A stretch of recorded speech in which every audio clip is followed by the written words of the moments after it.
اور وہ اس کے ساتھ بحث کرتی تھی تو ان کو غصہ آ جاتا تھا اگر وہ غلط بحث کرتا تھا، لیکن پھر لوگ ان کی عادت کو سمجھ گئے تھے، لہٰذا ان پر ان کے ساتھ بحث کوئی نہیں کرتا تھا. وہ اگر کہتی تھی یہ سر جو ہے اس کو نیچے کر دو تو میوزک ڈائریکٹر فوراً نیچے کر دیتا تھا. اگر کہتی تھی اونچا کر دو تو اونچا بھی کر دیتا تھا، کیونکہ وہ میوزک کی باریکی کو اور صحیح شاعری کو سمجھتی تھی. یعنی کہ گالی نہیں دیتی تھی. نہیں، گالی میں نے تو نہیں سنی، اگر کسی کو دی ہو تو میں نہیں سمجھتا کہ انہوں نے کہیں گالی دی ہو کسی کو. اچھا سر، بتائیے گا کہ آپ نے ریشم کے حوالے سے ایک بات بڑے کانفیڈنس کے ساتھ کی ہے کہ ریشم کبھی بھی شادی نہیں کر سکتی. یہ میری ان کے بارے میں نے ان سے کبھی بات نہیں کی، میری ان کے ساتھ بڑی بے تکلفی ہے، لیکن میں ان کے پرسنل معاملات میں، کسی کے بھی پرسنل معاملات میں دخل نہیں دیتا، خواہ کتنی بے تکلفی ہو. اور اس موضوع پر میں نے ان سے زیادہ کبھی کوئی بات نہیں کی. لیکن جو میرا مشاہدہ ہے وہ یہ ہے کہ ان کی ماں 7 سال کی عمر میں فوت ہو گئی تھی. اس کے بعد ان کو ان کی بہن نے پالا پوسا اور ایک ماں سے زیادہ پیار دیا اور ماں کو بھلا دیا ان کو، اور وہ آج تک ان کے ساتھ ہیں. اور انہوں نے اس کی حفاظت کے لیے، اس کا ساتھ دینے کے لیے شادی تک نہیں کی، کیونکہ اگر شادی کرتی تو صاف ظاہر پیار بھی تقسیم ہوتا، یا وہ گھر چھوڑ کے چلی جاتی، ریشم اکیلی رہ جاتی. تو یہ میرے اپنا ایک آئیڈیا ہے کہ ریشم اپنی بہن کے اس احسان کو بھولتی نہیں، اس کو یاد ہے اپنی بہن کا پیار اور یہ وہ. اور اگر وہ شادی کرتی ہے کسی تو صاف ظاہر ہے جو شادی کرے گا وہ کوئی بڑا آدمی ہوگا، وہ اس کو اپنے گھر لے جائے گا، وہ ریشم کے گھر میں تو نہیں رہے گا گھر داماد بن کر. تو اگر گھر لے جائے گا تو پھر اس کی بہن جو اکیلی رہ جائے گی. تو میں سمجھتا ہوں کہ وہ اتنی سینٹیمنٹل اور اتنی ٹچی لڑکی ہے کہ وہ اس بہن کو کبھی بھی چھوڑ کر نہیں جائے گی. اگر شادی ہوگی بھی تو شرائط ریشم کی ہوں گی تو ہوگی، ورنہ نہیں ہوگی. اگر کوئی روٹین میں چاہے کہ میں ریشم کو بیاہ کر کہیں لے کر چلا جاؤں اور جو اس کی بہن شمیم ہے اس کو چھوڑ دوں یا وہ چھوڑ دیتے، ایسا ممکن نہیں ہوگا میرے ذاتی رائے میں. معذرت کے ساتھ ریشم پر الزام ہے کہ وہ ہم جنس پرستی میں انٹرسٹڈ ہے، ایسا کچھ ہے؟ میرے علم میں نہیں ہے، اور میرا خیال ہے وہ ریشم ایسی گری ہوئی لڑکی نہیں ہے کہ وہ ہم جنس پرستی میں ملوث ہو. I don't believe it. سید نور صاحب اور ریشم میں کیا جھگڑا تھا؟ سید نور اور ریشم کے درمیان جھگڑا کوئی نہیں تھا، لوگوں نے اس کو جھگڑا بنا لیا. بات دراصل یہ ہے کہ ریشم سید نور کی دریافت ہے. اچھا. وہ جیوا میں لیا، وہ سپر ہٹ ہو گئی. اس کے بعد پھر انہوں نے گھونگھٹ میں بھی لیا، پھر انہوں نے دوپٹہ جال رہا میں بھی لیا، اور شاید ایک آدھ فلم سنگم تھی اس میں بھی لیا، اور وہ ساری فلمیں بڑی اچھی تھیں اور کامیاب تھیں. تو ریشم کا ایک بہت بڑا نام ہو گیا. اس کے بعد سید نور نے ریشم کو فلموں میں کاسٹ کرنا چھوڑ دیا. اب کچھ لوگ کہتے ہیں اس لیے چھوڑ دیا کہ سائمہ کے ساتھ وہ ان کی شادی ہو گئی یا اس وجہ سے. اور اگر انہوں نے اس وجہ سے چھوڑا اور سائمہ کو پریفرنس دی تھی، یہ ان کا رائٹ ہے، یہ ان کی غلطی نہیں میں کہہ سکتا، یا یہ نیگیٹو پوائنٹ نہیں ہے. ان کی بیوی ہے اور آرٹسٹ بھی بہت اچھی ہے اور پبلک کی پسند بھی تھی، تو انہوں نے ریشم کی ضرورت محسوس نہیں کی ہوگی. تو یا کوئی اور بھی وجہ ہوگی. اگر انہوں نے اس کو نہیں کاسٹ کیا تو ریشم نے اس بات کو فیل کیا. ریشم کی فیلنگ بھی اپنی جگہ پر بالکل کریکٹ ہے، اس لیے کہ ریشم سید نور کا لگایا ہوا پودا پھلا پھولا اور جوان ہوا. تو اس کے بعد اگر نور صاحب نے اس کو اگنور کیا تو وہ ایک جیسے فنکار ہوتا ہے. میں بھی اگر کسی ڈائریکٹر کے ساتھ مسلسل کام کر رہا ہوں 4-5 سال سے، اور کل وہ اپنی ٹیم بدل لیتا ہے، رائٹر کوئی اور لے لیتا ہے، تو خیر میرے اندر تو اللہ تعالیٰ نے شروع سے یہ حوصلہ دیا ہے. میں تو ایمان ہی بڑا پختہ ہے اس سلسلے میں کہ کوئی ڈائریکٹر، کوئی پروڈیوسر، کوئی رائٹر کسی کو نہ بنا سکتا نہ لا سکتا ہے. جب اللہ کو منظور ہوتے سارے لوگ آ جاتے ہیں اور وہ راستہ بن جاتا ہے. تو ریشم نے ہو سکتا ہے اس وجہ سے گلہ کیا اور نور صاحب سے کہ بھائی آپ نے مجھے لینا کیوں چھوڑا یا کیوں چھوڑ دیا. لڑائی نہیں میں اسے کہہ سکتا. یہ پاکستان فلم انڈسٹری نہیں، انڈیا میں بھی ہوتا ہے، ٹیمیں بنی ہوتی ہیں، ڈائریکٹر، میوزک ڈائریکٹر اور رائٹر، ہر ڈائریکٹر کے اپنے ہوتے ہیں، اسے ایک ٹیم بنائی ہوتی ہے. جب اس ٹیم میں سے کسی کو وہ نکالتا ہے تو صاف ظاہر ہے کہ وہ جو نکلتا ہے یا نکالا جاتا ہے اس کو فیل ہوتا ہے. تو وہ پھر کوئی کسی بیان دے دیتا ہے کسی بھی وجہ سے کہ انہوں نے مجھے نہیں لیا. تو ایک دم جب کسی کو انسان نہیں لیتا تو اس کی ذات کی نفی ہو جاتی ہے نا. یہ دوسری شادی جو پاکستان میں برداشت نہیں ہوتی، تو اس میں بھی کوئی پہلی بیوی کا نقصان نہیں ہوتا. اگر اس کو بے پناہ دولت بھی دے دو، مکان کوٹھیاں کاریں بھی دے دو، پھر بھی وہ دوسری بیوی کو ایکسیپٹ نہیں کرتی. اس کی وجہ صرف اتنی ہوتی ہے کہ اس کی ذات کی نفی ہو جاتی ہے کہ میرا شوہر جو ہے اب اس کو میں پسند نہیں رہی. بس یہ بات جو ہے نا یہ کھا جاتی ہے. تو یہی شعبے میں بھی چلتا ہے کہ اگر کوئی مجھے رائٹر 5-4 فلمیں لکھوانے کے بعد ایک دم چھوڑ دے گا تو مجھے بھی یہ تھوڑا کمپلیکس ہو سکتا ہے کہ شاید میں اب لکھنا بھول گیا ہوں, یا میں اب میرا معیار وہ نہیں رہا, کسی نے نئے رائٹر کو بلا لیا, اس کو اس نے میرے سے قابل سمجھا. تو اس قسم کی جو چیز ہوتی ہے نا, اس کو آپ جھگڑا نہ کہیں, یہ ایک پروفیشنل جیلیسی بھی ہو سکتی ہے, اور پروفیشنلزم میں آگے بڑھنے کی جو دوڑ ہے اس میں اگر کوئی انسان پیچھے رہتا ہے تو پھر وہ اس کو تکلیف تو ہوتی ہے. سید نور صاحب اور سائمہ جی, ان کی جو لو سٹوری تھی یہ کس طرح سے پروفیشنل سے شادی تک پہنچے, اور کوئی دلچسپ واقعہ اگر آپ ہمارے ساتھ شیئر کرنا چاہیں ان کے حوالے سے؟ میں آپ کے ساتھ ایک ایک بات شیئر کرتا. اگر میرے سامنے انہوں نے آپس میں لو شروع کی ہوتی اور میرے سامنے کوئی شادی کی ہوتی, مجھے انوالو کیا ہوتا, مجھے تو اس وقت پتہ چلا جب میں دنیا دیکھے کی فلم بنا رہا تھا. سائمہ جی اس میں ہیروئن تھی, تو وہاں مجھے پتہ چلا کہ ایک رات سے نور کی اور سائمہ کی شادی ہوگی. اب یہ رومانس کب ہوا؟ صاحبزادہ سلطان رائی کی ڈیتھ کے بعد ہوا, کیونکہ جب تک سلطان رائی تھے تب تک اردو فلم کا جو ڈائریکٹر تھا خاص طور پہ وہ سائمہ جی کے نزدیک بھی نہیں آتا تھا. ان کی اپنی ہیروئنس ہوتی تھی یہ وہ, تو کہیں ہو گیا ہوگا. پر لیکن جس قسم کا وہ رومانس ہوتا ہے نا جو چلتا ہے اور لوگوں میں بڑی مشہور ہو جاتا ہے کہ آج کل وہاں مل رہے ہیں, یہاں مل رہے ہیں, ادھر ڈیٹیں دے رہے ہیں, ادھر ڈیٹیں دے رہے ہیں, وہاں چائے پیتے دیکھے گئے, وہاں کھانا کھاتے دیکھے گئے, ایسا ہم نے میں نے تو نہیں سنا. میں خیر ویسے بھی میری ایک نیچر ہے کہ میں کسی کے معاملے میں لوگوں کو دیکھنے کے بجائے اپنے آپ کو دیکھنا زیادہ پسند کرتا ہوں. لیکن سائمہ جی بڑی لاڈلی رہی سید نور صاحب کی, ہر فلم میں ہیروئن رہی ان کی. نہیں لاڈلی تھی, نہیں لاڈلی ہو گئی. اس سے پہلے سید نور نے جو فلمیں بنائی ہیں تو اس میں سائمہ کہیں بھی نہیں تھی. سائمہ سب سے پہلے گھونگھٹ میں آئی ہے سید نور صاحب کے ساتھ. تو اس کے بعد سائمہ چونکہ عوام کی پسند بھی تھی تو پھر سید نور صاحب کا انوالومنٹ بھی ہو گئی, تو صاحب ظاہر ہے پھر جب انوالومنٹ ہو جاتی ہے تو پھر ہر فلم کی ہیروئن تو وہی ہوگی. سلطان رحیع صاحب کو آپ نے فلم انڈسٹری کا ولی کہا, اور جب ان کو دفنایا گیا تو بقول آپ کے 17 کیمرے لگے تھے, کیا کہیں گے؟ میں اپنے اسٹیٹمنٹ پر قائم ہوں. میں آج بھی کہتا ہوں, لوگوں نے اعتراض بھی کیا, ایک آدمی نے بلکہ کہا کہ یہ آپ نے سلطان رائی کو ولی کہا, آپ نے سائمہ جی کو یہاں تک کہہ دیا کہ ایک وقت آئے گا جب عورتیں ان سے اپنے بچوں پر دم کروائیں گی. تو میں ان کو تو میں ان کو یہ بتانا چاہتا ہوں کہ کیا پاکستان فلم انڈسٹری میں ولی نہیں ہو سکتا؟ کیا پاکستان فلم انڈسٹری میں کوئی عورت اتنی پرہیزگار یا اتنی اللہ کی قریب نہیں ہو سکتی کہ لوگ اس سے بچے اپنے دم کروائیں؟ کیا یہ سارا کچھ تمہارے پاس ہے؟ یہ اللہ کے ہاتھ میں ہے. وہ چوروں کو کتب بنا دیتا ہے, وہ جو چاہے کر سکتا ہے. ابو جہل کا بیٹا اکرمہ صحابی رسول بنا دیتا ہے, وہ جس کے بارے میں خود حضور صلی اللہ علیہ وسلم نے فرمایا تھا کہ یہ کعبے کے پردے کے ساتھ وہ تب اسے ڈھونڈ کے مرڈر کر دو. اور وہ پھر صحابہ کرام میں شریک ہوئے, پھر وہ کلام پاک کے فقیہ بھی بنے, پھر وہ کاتب وحی بھی بنے. تو یہ تو اللہ کے ہاتھ میں ہے بھائی پاکستان فلم انڈسٹری. تو میرے گھر میں مولانا احتشام الحق تھانوی کی نواسی کی بیٹی ہے, ایک عالم دین مولانا اشرف علی تھانوی کا خاندان ہے. تو میرے سے ایک دفعہ انہوں نے کہا تھا کہ آپ انڈسٹری چھوڑ دیں. میں نے کہا کیوں؟ کہ آپ بڑے پڑھے لکھے ہیں, سمجھدار ہیں, اچھے ہیں, تو آپ کو اچھا نہیں لگتا کہ اس انڈسٹری میں کام کریں. میں نے کہا آپ کو یہ انڈسٹری بری لگتی ہے؟ کہتا ہاں میرے خیال میں سارے عالم دین کو بری لگتی ہے یہ. تو میں نے انہیں کہا تھا جی اگر میں انڈسٹری چھوڑوں تو یہی لالچ ہوگا نا کہ اللہ تعالیٰ مجھے جنت دے دے گا. کہتا ہے ہاں. میں نے کہا سر جنت لینے کا سب سے آسان طریقہ پاکستان فلم انڈسٹری ہے. کہنے لگے وہ کیسے؟ میں نے کہا سر آپ کے پاس جب کوئی عورت آئے گی نا اپنا پورا وجود ڈھانپ کے آئے گی, صرف آنکھیں نظر آئیں گی آپ کو اس کی, اور آپ سے 6 فٹ کے فاصلے میں بیٹھ کر بات کرے گی, سر جھکا کر, آنکھیں جھکا کر. ایسے ہی ہے نا؟ کہتا ہے بالکل, اور عورت کو ایسے ہی ہونا چاہیے. میں نے کہا میں جہاں رہتا ہوں وہاں عورت آدھے کپڑے اتار کے آتی ہے, دعوت گناہ بھی ہوتی ہے, وہاں ہر طرف شراب بھی آفر ہوتی ہے, وہاں جوا بھی ہے, وہاں سب کچھ ہے.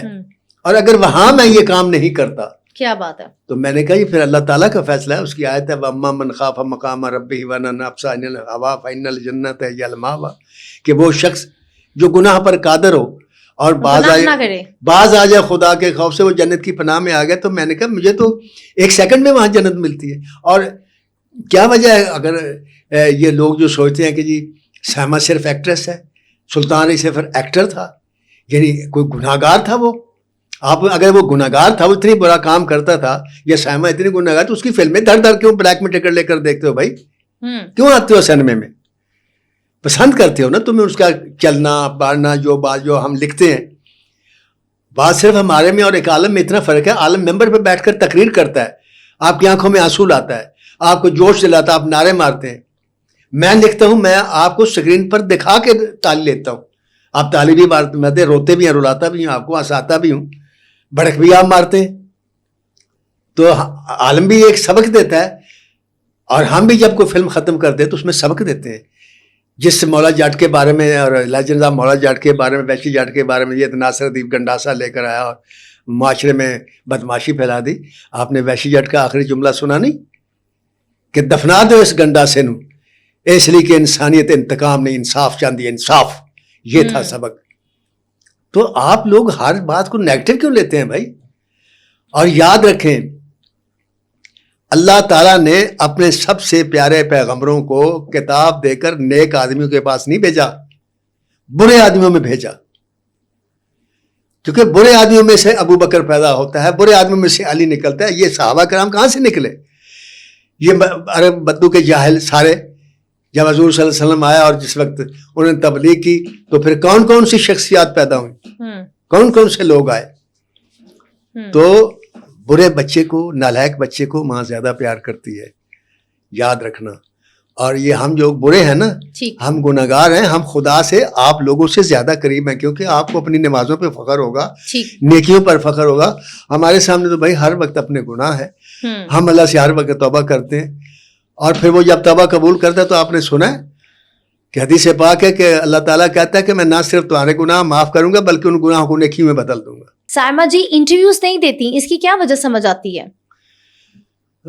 بس اس میں ان کی پرسنل بات ہے. اب انڈیا کے ایک آرٹسٹ ہے عامر خان, اس کو ہر ایوارڈ ملا ہندوستان کا, not even a single award وہ آج تک لینے کے لیے نہیں گیا.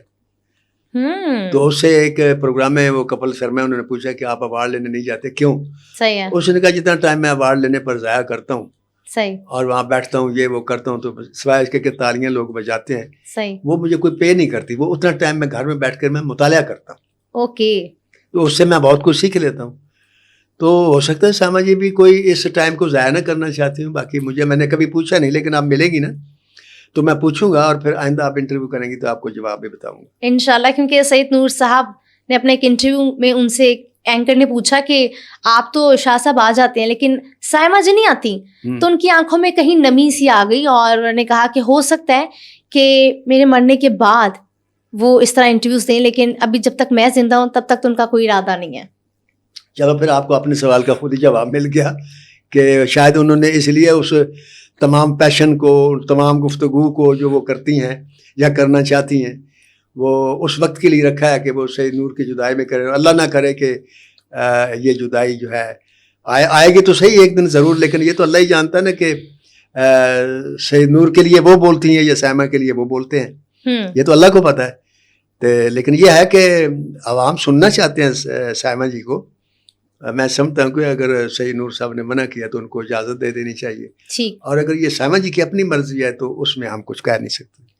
اچھا سر, آپ نے شان کے حوالے سے کہا کہ وہ پاکستان کی سپر سٹار ہیں اور ایشیا کے بڑے ایکٹر ہیں as compare to Shah Rukh Khan, لیکن ان کی کچھ باتوں سے اختلافات بھی ہے آپ کو, یعنی کہ 9 بجے کا ٹائم دے تو وہ 2 بجے آتے ہیں, اور دوسرا وہ اپنے مرضی کے سینس جو ہیں وہ کٹ بھی کروا دیتے ہیں, سم ٹائم ڈائریکٹر بھی بن جاتے ہیں. تو شان کو اس حوالے سے آپ کیا کہیں گے کہ جہاں پر فلم انڈسٹری کے یہ حالات چل رہے ہیں وہاں پہ وہ اپنا کردار کتنی ذمہ داری کے ساتھ نبھا سکتے ہیں کہ فلم انڈسٹری ایک بار پھر سے اپنے پیروں پہ کھڑی ہو جائے؟ دیکھیں جی, مجھے اتنا پتہ ہے, میرا ان کے ساتھ میرا بھی یہی اختلاف ہے, مجھے بھی یہی شکایت ہے. جہاں تک ان کے فن کا تعلق ہے وہ آپ نے خود بتا دیا, میں ان کو شاہ رخ خان سے بڑا ایکٹر مانتا ہوں. بات یہ ہے کہ میں نے ایک پروڈیوسر سے کہا, ان کا نام چودھری عارف تھا, فوت ہو گیا, اب اللہ ان کا غریق رحمت کرے. میں اور سودی بٹ تھے, تو کہا چودھری صاحب آپ نے اتنی فلمیں بنائی, ہٹ ہوئی, آپ نے پیسے کمائے, اب آپ فلمیں بنانا چھوڑ گئے, انڈسٹری بیکار ہوئی, ٹیکنیشین بیکار, بیچارے فاقے مار رہے ہیں, تو آپ خدا کے لیے آ جائیں, کوئی ایک آدھ فلم شروع کر دیں. تو اس نے کہا جی آپ صبح 4 فلمیں شروع کر دیں, 4 فلموں کا میرے سے ایڈوانس لے لیں,